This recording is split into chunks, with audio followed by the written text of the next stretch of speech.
एक बार एक गांव में एक आदमी की गर्भवती पत्नी मर गई। वह आदमी बड़ा दुखी हुआ और मन ही मन ईश्वर को कोसने लगा और कहने लगा कि हे भगवान, मैंने तो किसी का कुछ नहीं बिगाड़ा, फिर तूने मुझे यह सजा क्यों दी।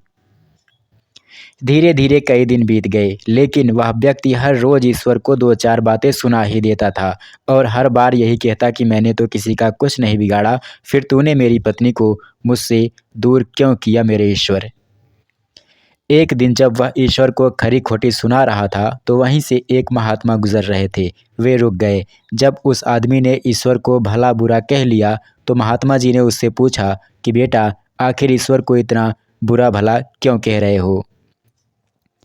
इस पर उस आदमी ने अपने ऊपर बीती सारी कहानी शुरू से लेकर अंत तक बता दी और फिर महात्मा से पूछा कि महात्मा जी बताइए कि क्या मेरी पत्नी को अपने पास बुलाकर ईश्वर ने अच्छा किया है। महात्मा ने कहा कि पुत्र, हमारे जीवन में जो अच्छा या बुरा हो रहा है वह हमारे पूर्व कर्मों का फल होता है, और इसी प्रकार हमारे जीवन में जो कुछ आगे होने वाला है वह हमारे वर्तमान कर्म पर निर्भर करेगा। इसलिए अगर तुम्हें लगता है कि तुम्हारे साथ कुछ गलत किया है ईश्वर ने, तो अपने भूतकाल पर एक नज़र डालकर ज़रूर देखना कि तुमने कभी कोई बुरा कर्म तो नहीं किया था जिसकी सज़ा तुम्हें अब मिल रही है।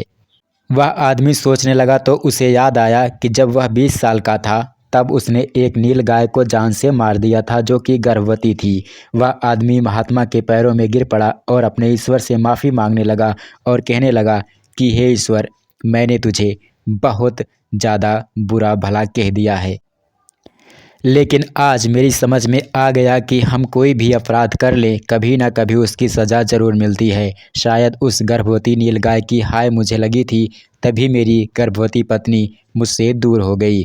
उसके बाद उस आदमी ने कभी भी ईश्वर को बुरा भला नहीं कहा, कभी भी ईश्वर को नहीं कोसा।